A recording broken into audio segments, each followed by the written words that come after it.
A woman sells herself to a rich man for 3 nights to pay her father's debts by the time her child is born is when her mission is over. The first time they met was in a darkly lit room. Charles hides behind a screen and asks Elisabeth one question after another.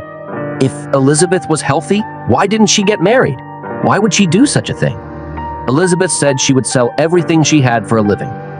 But she knew that this man only needed her temporarily. Such obvious questioning made Elisabeth feel a little uncomfortable, but she accepted the job due to financial pressure. For the next 3 days, Elisabeth was placed in an isolated hotel. When she entered the room, there was a well-dressed gentleman sitting inside. He looked a little nervous and kept drinking in between the small talk. He told Elisabeth they only had 3 days together. In 10 months, once the baby is born, whether the child was a boy or a girl, Elisabeth would be paid a considerable amount of money. But she would be paid on the condition that she kept it a secret and cut off all contact with the child. Elisabeth didn't say anything. A deal is a deal. She had no problem with it. So she turned around and started undressing.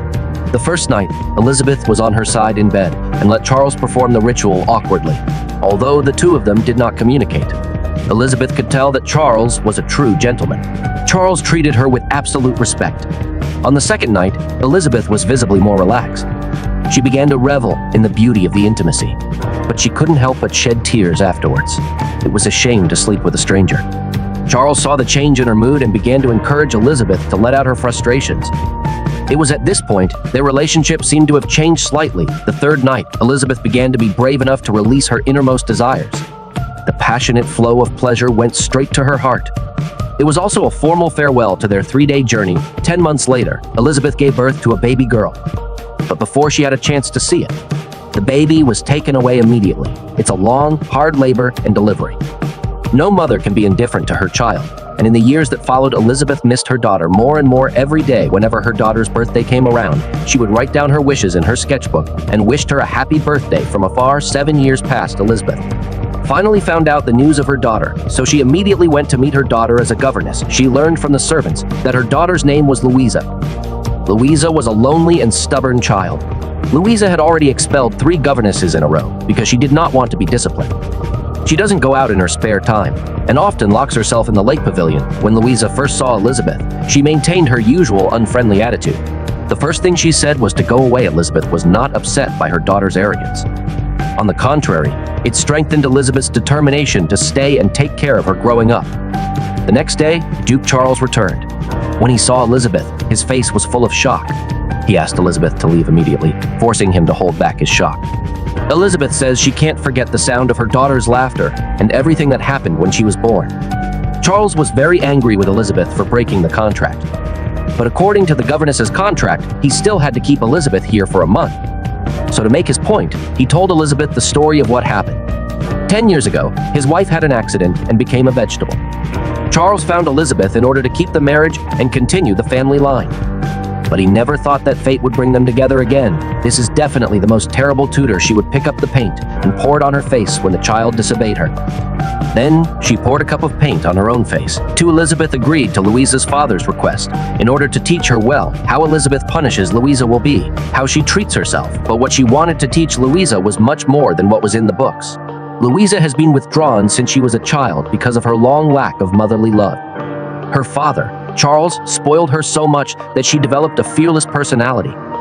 She resisted learning on her first day of class. She also condescendingly mocked Elisabeth for being a poor, uneducated person. When Elisabeth saw this, she locked Louisa in the classroom. No matter how much she cried, she would not be comforted. But Charles couldn't stand his daughter's suffering.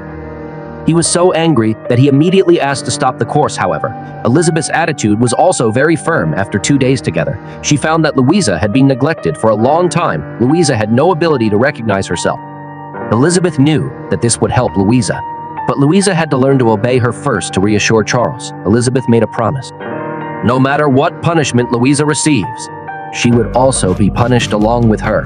Now that she had said that, Charles had to give in and comforted his daughter a few words and left, and Elisabeth did what she said she would do. Louisa was rebellious and did not eat dinner. She didn't eat dinner afterwards. She heard Louisa curse her to death. She also accepted it. She also flirtatiously told Louisa how to let her die. After a few rounds of exchanges, Louisa was gradually worn down by her.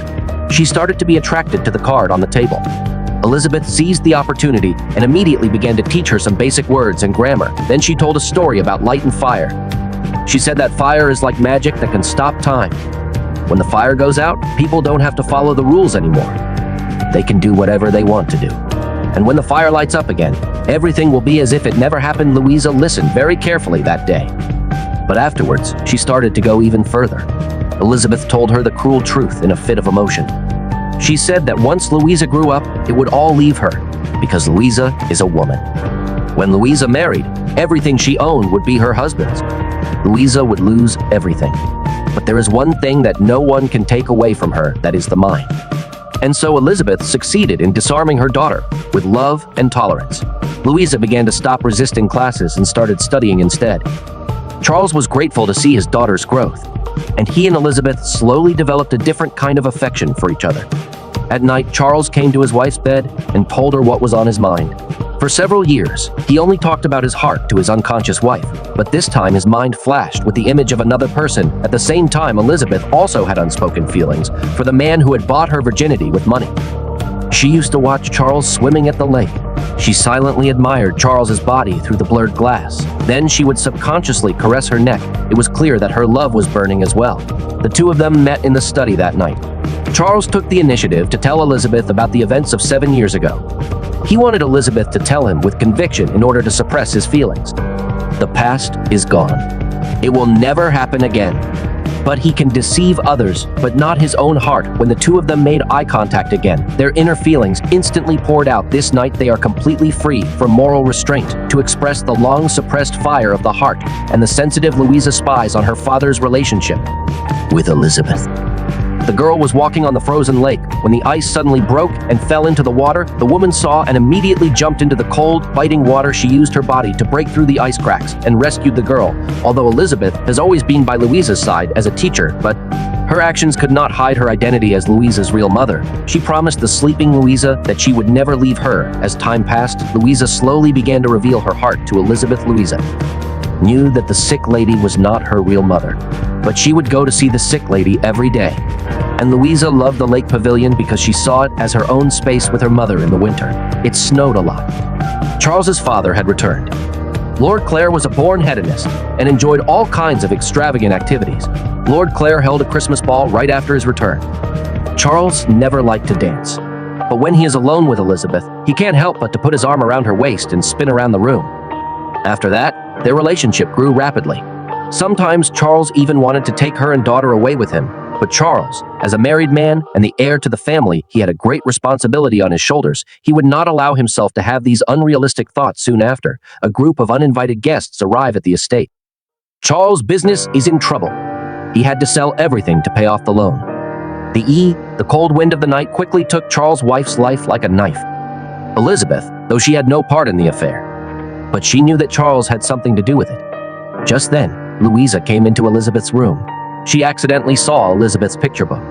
Finally, she realized that Elisabeth was her mother. She couldn't understand why Elisabeth would give her away. But Elisabeth said she sold Louisa for £500. Louisa is happy that Elisabeth is making a lot of money. By the end of the story, they cast off their chains and forgave each other for their sins. The family left the manor in a carriage and set out to find a new life. This is the end of the movie Firelight. Life is inevitably unexpected. Once people encounter the unexpected will take a long time to adapt and change and sort out their emotions and desires. This process is painful, but we have to be honest with our own hearts and hold on to the person and the opportunity that can help you save yourself. This is the only way to get out of your misery. Time can indeed heal everything.